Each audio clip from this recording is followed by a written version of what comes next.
Hi, I want to say good morning, but I realise it's actually good afternoon, and it's actually good afternoon from the UK. So let me jump straight into it. Now, my first slide is going to be already erroneous. It says the 6th of June 2024.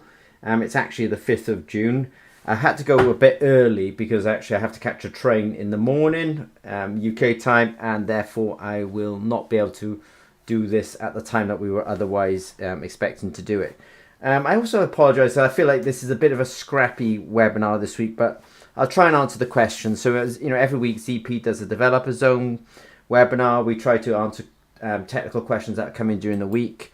And as I say, I'm not the webinar I'm most proud of, but let me go ahead and do it because time is valuable. Let's say somebody's very interested in doing lactate sensing. Now they want to do lactate sensing on the human bodies. Now ZP does have experience with this. I'm sure you know this, but I'll share some images where we've done it on an exercise bike. Now I think that this group is doing it from a university, so I therefore suspect that on Zimmer Peacock's website we have microneedles, which you can functionalize with your own formula and turn them into lactate sensors. We also have wire sensors. But the things that we put on the website are really for proof of principle studies only. Now, I should say that ZP has, at this moment, we've definitely got tests going on in humans, we've got tests going on pigs, we've got tests going on fish. So we are not just, providing, let's say there's technologies on the website, and actually they can only get you to technology readiness level number 3.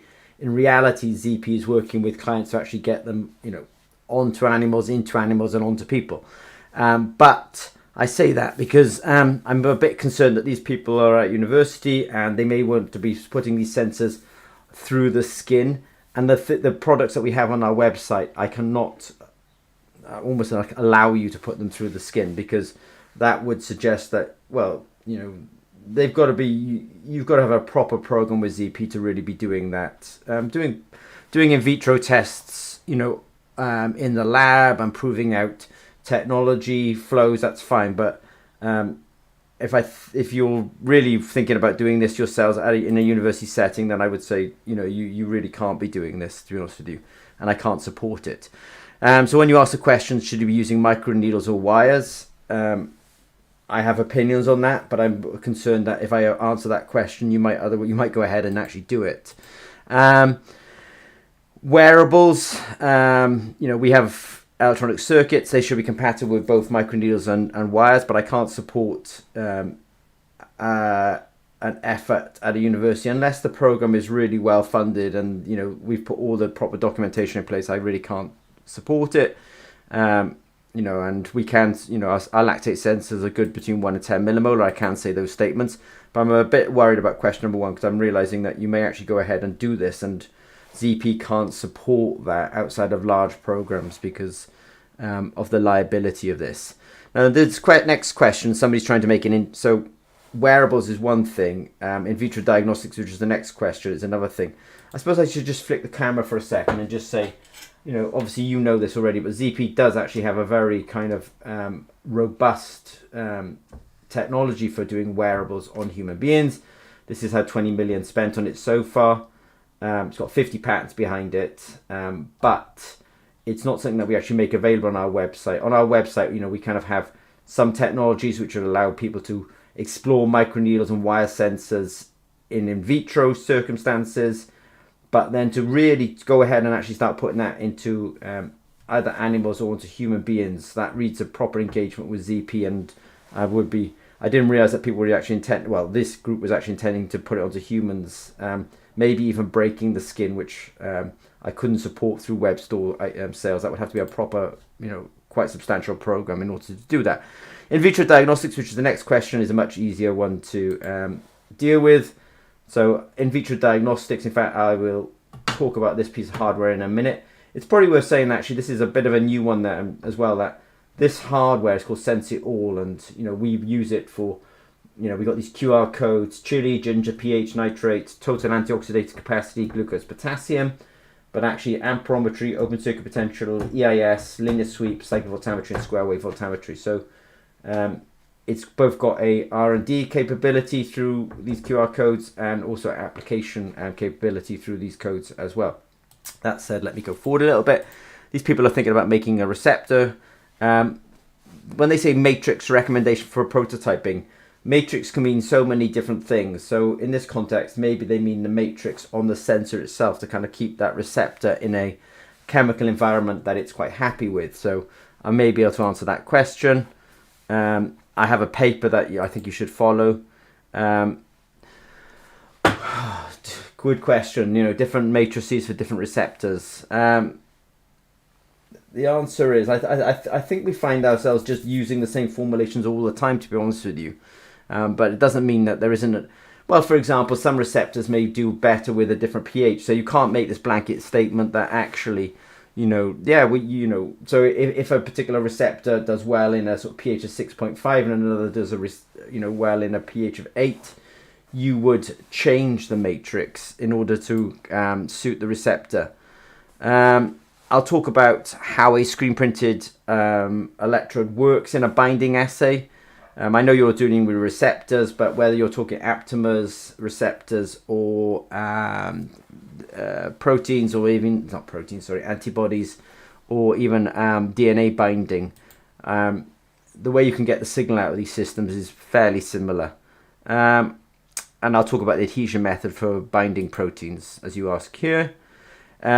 What modeling system do you use to optimize enzyme or protein selection? We actually most of the time I find that actually we're either working with academia where they've already done that kind of effort, or we're dealing with startups where they've licensed the technology from an academic. So we actually do very little of the last bullet point that you ask for here. This is an ongoing, number 3 is an ongoing series of questions where somebody's trying to do, I think they're trying to do either synthetic or artificial muscle, and they've got some questions around that. By the way, whether you test at 9 volts or not is not really the problem. It's actually about power. Voltage times current. It's power that kills you. And what I mean by that is they're asking me about 100 nanometers thickness of platinum, which when you're talking about vapor deposition or sputtered electrodes, that's quite a thick electrode actually. But I still think it's quite thin in relative terms, especially relative to screen printed electrodes. So I would actually be quite cautious. I'd be quite cautious about putting 9 volts across a system where my platinum electrode was 100 nanometers thick. Whether it's really going to oxidize and degrade really depends on the current that you're also passing at that time, because power is obviously equal to voltage times current.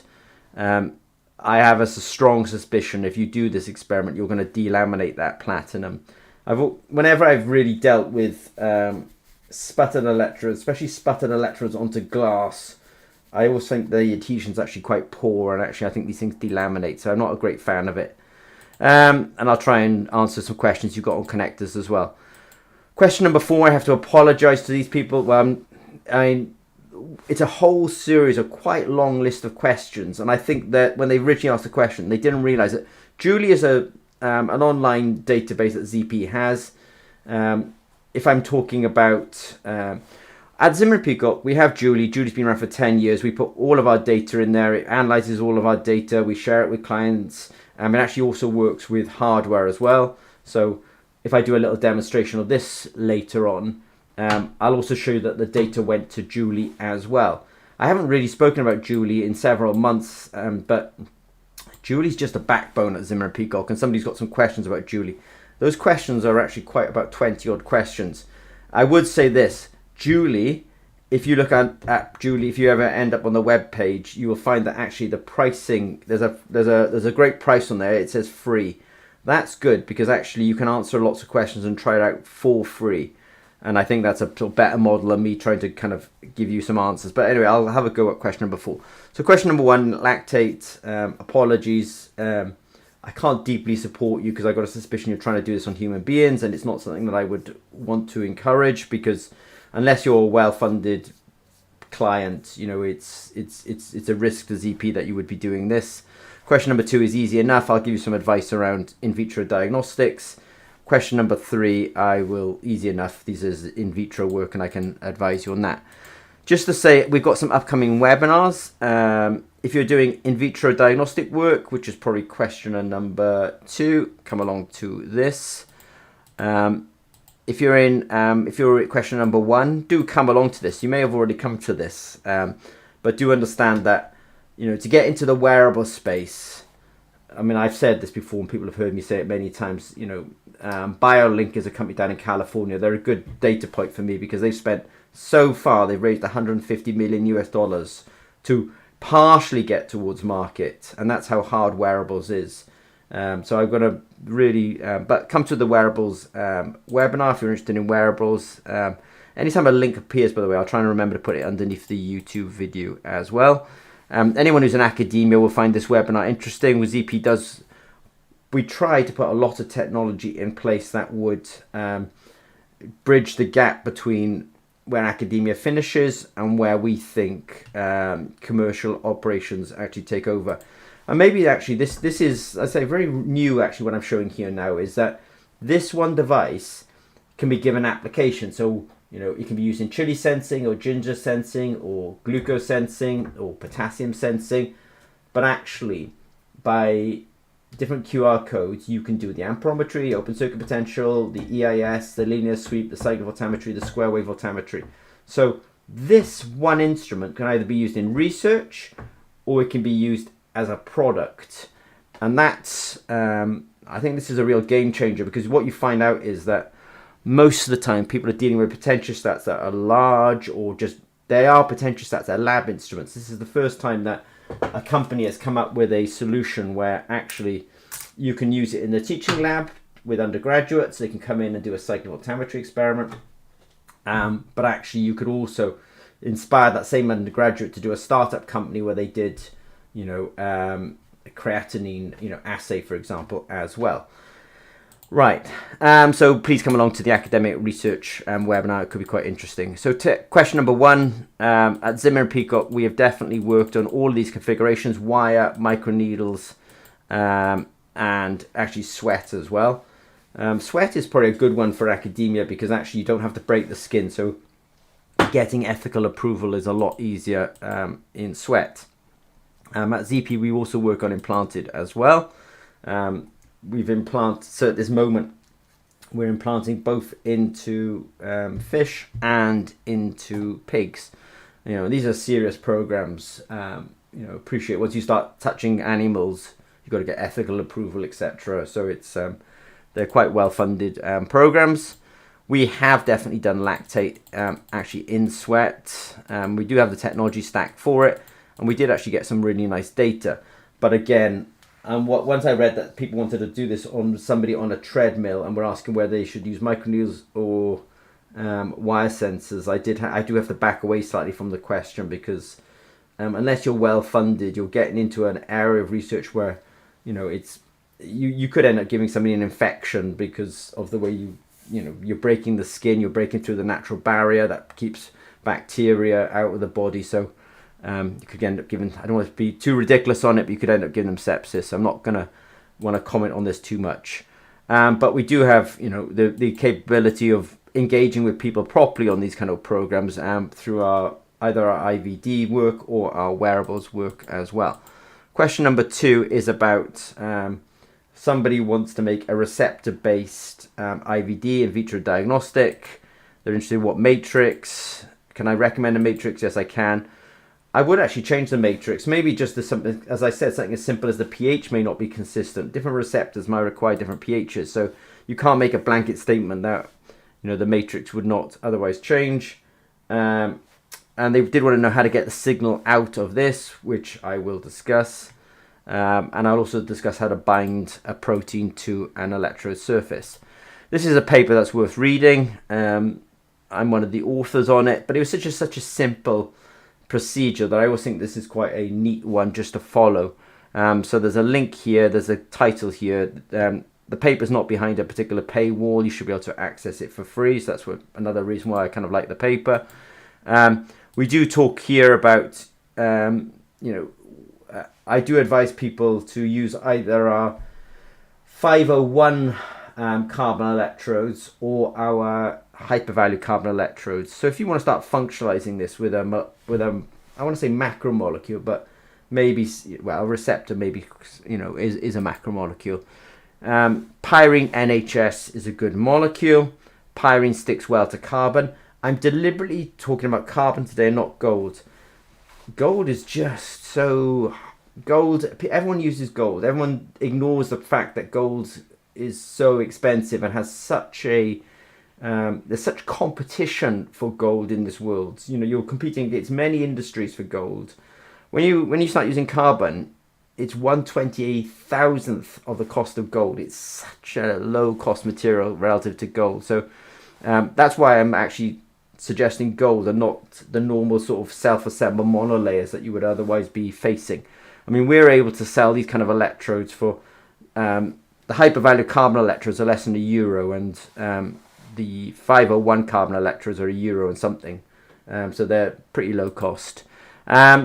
Once you've got that pyrene NHS on there, then that NHS group is quite a reactive molecule, and you can couple your protein to that. Then we block the surface with chitosan to stop non-specific binding. And in the paper, we describe how we follow the process using cyclic voltammetry. The more you bind to the surface, the more distorted the cyclic voltammetry comes. By the way, I get the cyclic voltammetry out of this by using ferricyanide as a redox reporting molecule. But that should be in the paper as well. Now, to read the sensor, you have your receptor or your antibody or your protein of some type. When you've got nothing binding to the surface, you can do... Now, these people are particularly interested in EIS, electrochemical impedance spectroscopy. I actually think that EIS, differential pulse voltammetry, and square wave voltammetry, they're all pretty comparable. You know, so if one of them's working, you'll find that the other two are working, you know, and vice versa. So but I do think these are good techniques. EIS is nice and sensitive. Differential pulse voltammetry is nice and sensitive. Square wave voltammetry is nice and sensitive. So they're all good techniques. So even though I'm talking about differential pulse today, you could do a similar thing using EIS as well. So when we had no binding, we got a certain DPV, differential pulse voltammetry signal. When we got binding, the magnitude of the signal went up. I know you think this is going down, but it's because this is because electrochemistry has anodic and cathodic signals.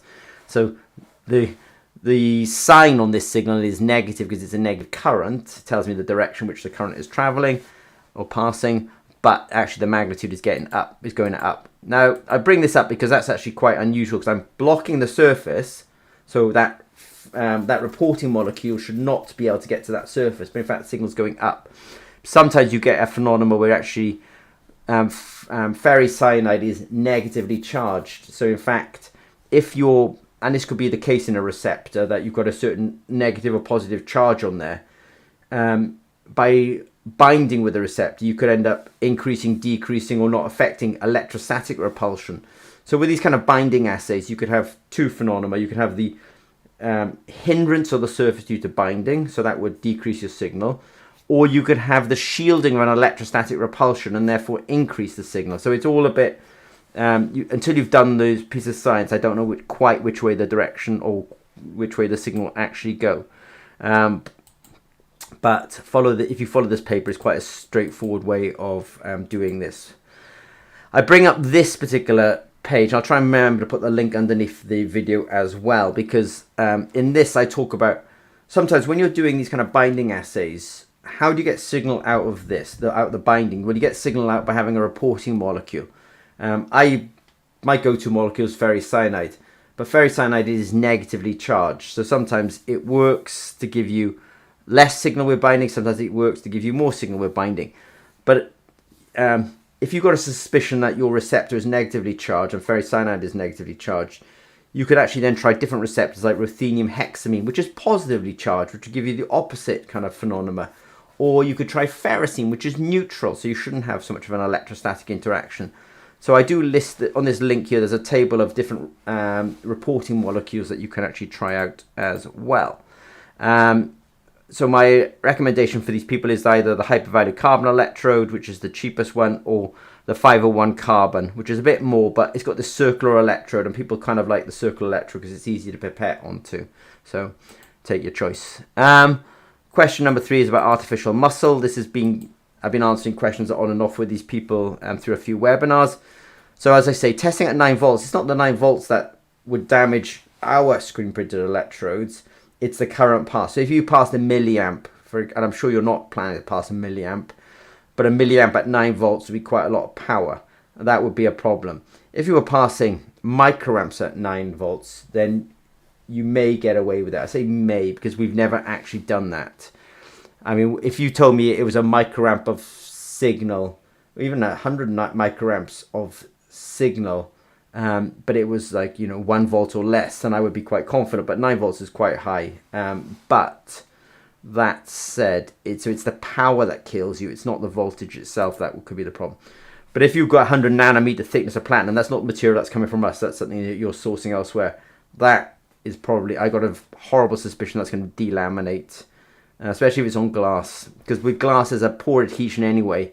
And then you can end up passing quite a lot of power through quite a small object. And you just get ohmic heating, and it'll just degrade the platinum and it'll peel away.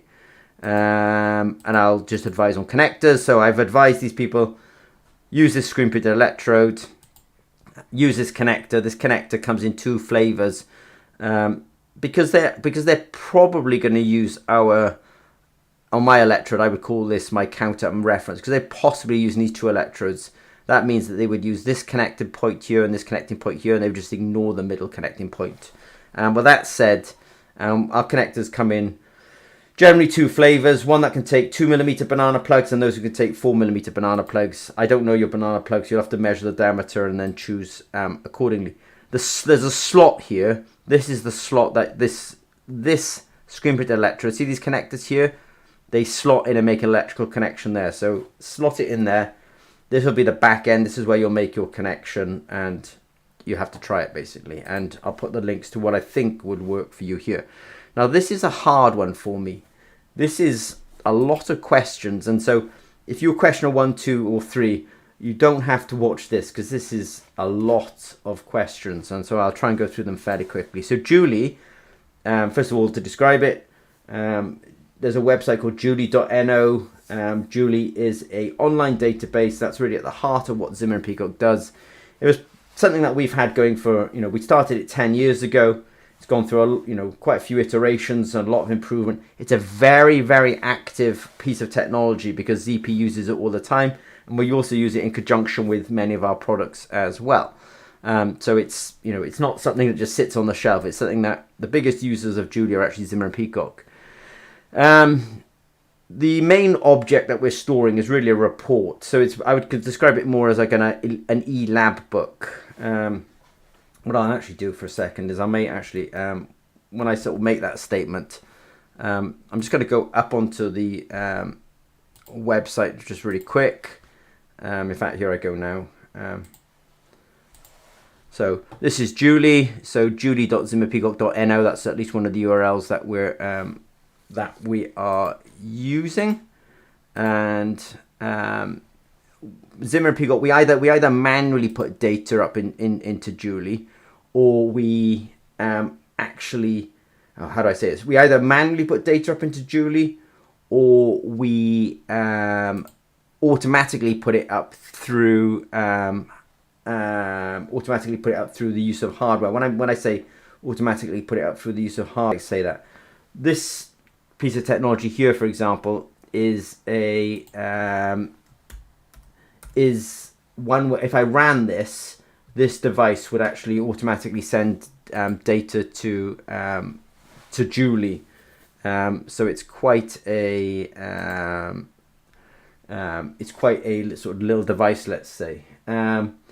So that will automatically send data to Julie. So let me just sorry, I'm just going to find that. So let me try and answer these questions. I'll try and be efficient as well.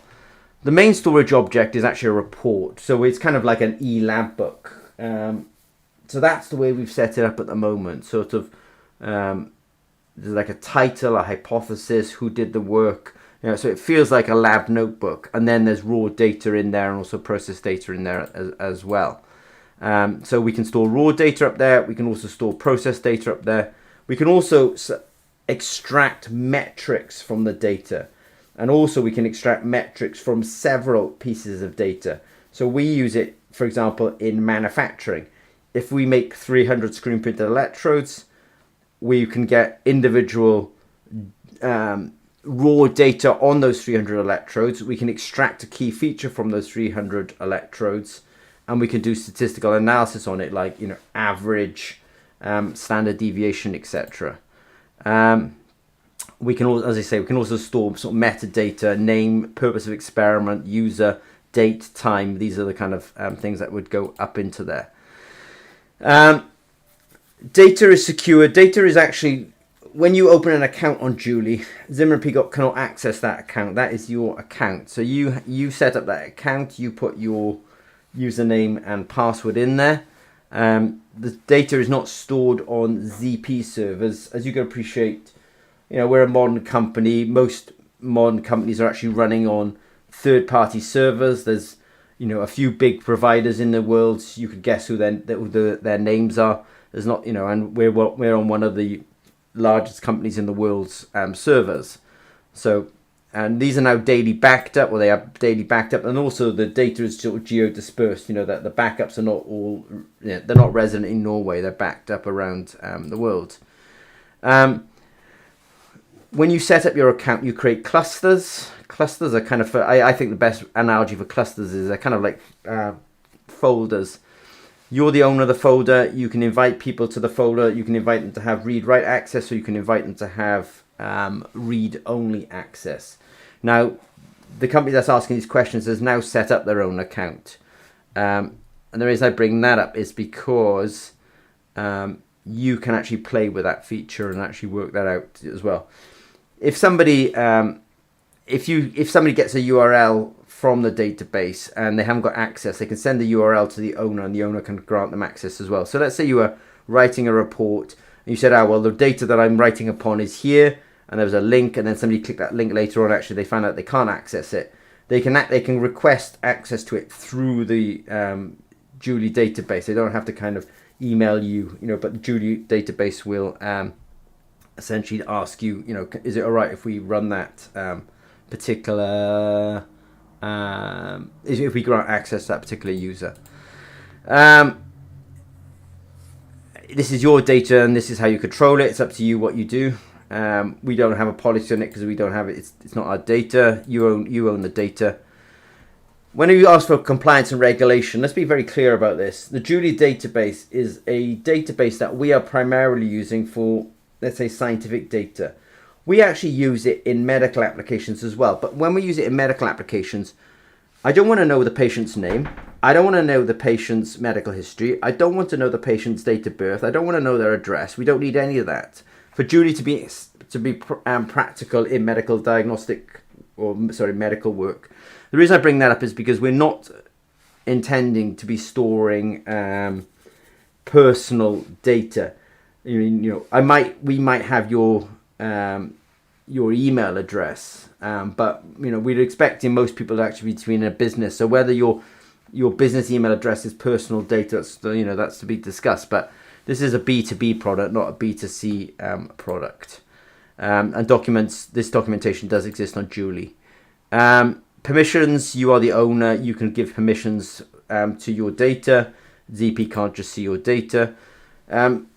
It was primarily set up as a repository for Zimmer and Peacock, so we knew where our data was. But you know, we've used it with Autolab, PalmSense, CH Instruments. There's also some more obscure, let's say, potential stats out there as well. Most potential stats actually offer a CSV or a text file export. So we can, I mean, in the end, Julie actually doesn't, some of these, so some potential stats actually have proprietary file formats, you know, and the, you know, I've not necessarily dealt with Gamry, for example, but Gamry are quite popular in biofuel and battery. I suspect that their file format is quite proprietary, and they wouldn't be super keen to tell us how to open it. But at the same time, you can probably export many potential stat softwares these days. They allow you to export to Excel or a CSV or text, at which point you can just import it into Julie anyway. Broad categories of data that we're dealing with, you know, with Zimmer and Peacock, we probably do just about as much electrochemistry as anyone in the world. I mean, I've got to be careful with that statement, because obviously people who are doing battery work can have thousands of experiments running, but we do a lot at ZP. So amperometry, is something we do. Potentiometry, something we do. Voltammetry, something we do. Impedance is something we do. The database even has a capability of actually trying to figure out what your equivalent circuit is. And there's also kind of generic as well, that actually, we're, in the end, it's importing columns of data with titles at the top of those columns. So it doesn't have to be electrochemical data, just FYI. Whoops-a-daisy. We are already integrating with other services. So Julie's already integrating with Stripe and Zoho. So at Zimmer & Peacock, we see that Julie is a service for clients, and we also see that we have to be part of the global ecosystem. So we definitely have APIs built in. The people who are asking the question, you've opened up these free accounts, you'll find there's an API tab. Click in there, have a little play around. It's already being used with hardware as well. This is a piece of hardware. It's an example. In this particular example, if I just do it very quickly. In fact, I'll just do it off here as well. How do I do this? I go here, I do this, and there we go. Right. So I'm saying that Julie is a very active piece of technology. The first people, let's say sometimes you have an outage for whatever reason, something goes wrong somewhere in the globe. The first people to know about it is Zimmer & Peacock. Why? Because we use it so much. But the fact that we use it so much is a great thing, because actually there's nothing worse than a product from a company that doesn't really use its own product. So the first people who know that the product's not working is the users. But with ZP, we are the biggest users of most of the products that we actually put out there. So I'll just put a sample on here quick. Go to assay, start. So this is an example that we actually do work with hardware already. That assay is essentially running a voltammetry experiment. When it's complete, it will give a result. But actually, at the same time, the data is also going to the cloud as well. Let's have a quick look. Hopefully, so I'll just zoom in a little bit to give you a slightly better view on this. Yeah, sure. So it's giving me a result, and it was extremely fast. And it says update complete. But what it actually did was, you saw how fast that was. I got a result. So what happened is the hardware ran. The hardware sent the raw data to my phone. My phone's on my local Wi-Fi. I sent the data to the Julie cloud. That data is now in the Julie cloud. Julie ran pre-processing on it. It ran processing on it. It ran a calibration on it. It turned it into a number, and an API sent it back to my phone. That's how flipping fast. We live in a wonderful time here. But that calculation is not done on my phone. That calculation is actually done up in Julie. That's the way we set it up. So Julie was, again, repetition of points here. But the app talked to Julie. Julie received the raw data. It did pre-processing on Julie. It did process the data. Gave it a real, let's say, number. And then there's an API that actually brought essentially the number back to my phone. You can see how powerful that is, because obviously, if you want to make any kind of making adjustments is dangerous, of course, but you can actually make adjustments in the cloud that would then be, otherwise you wouldn't, and you didn't have to necessarily update, in this case, the particular app. Back to the questions. These are quite technical. So SensiOR is a good example of devices that are working with Julie.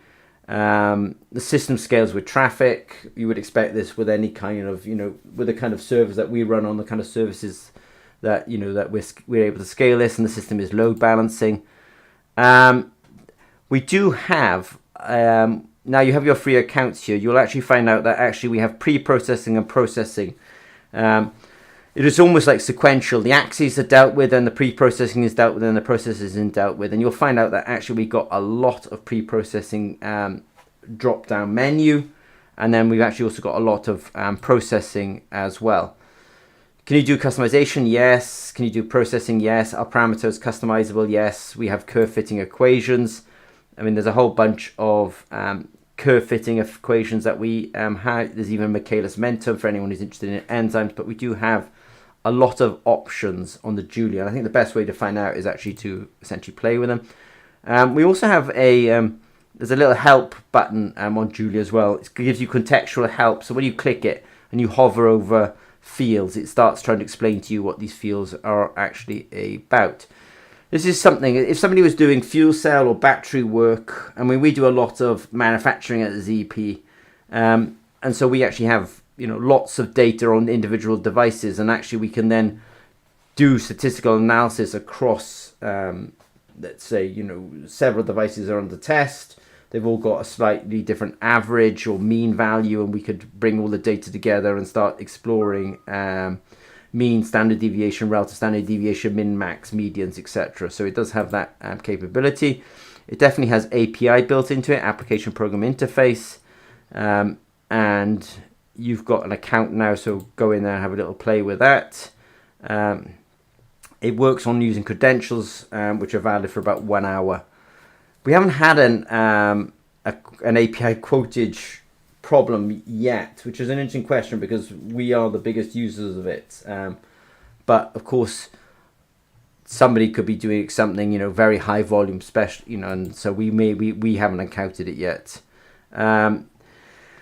Since it was an example of us being able to integrate with hardware or even third-party devices, we have limited customization on the layout and graphs. We're mostly if you're trying to do API, we're mostly able to sort of pull out, if you had a raw piece of data and you converted that sort of piece of data into information, then you probably use the API to call it out. Most of the export capability that we have is PDF and CSV. So the Julie as you get it on the website is mostly, I would describe as static, but internally, because we're doing things like continuous glucose monitoring, we are actually running dynamic real-time monitoring, but it's not something that's available through the just a normal portal. We would have to turn that on. We would probably have to be into a program with somebody to really build that up to make that a kind of default option. But it is something we do, but it's not something that we're doing with standard users of Julie. It is collaborative because obviously it's cloud-based, but of course, if you give people read-write access, you've got to be careful because obviously somebody could change your data if you give them write access, and you also got to be careful that the last person to hit save, who's got write access, will overwrite all other things. So be a little bit careful with your read-write accesses. We are running on third-party systems, so it is quite scalable.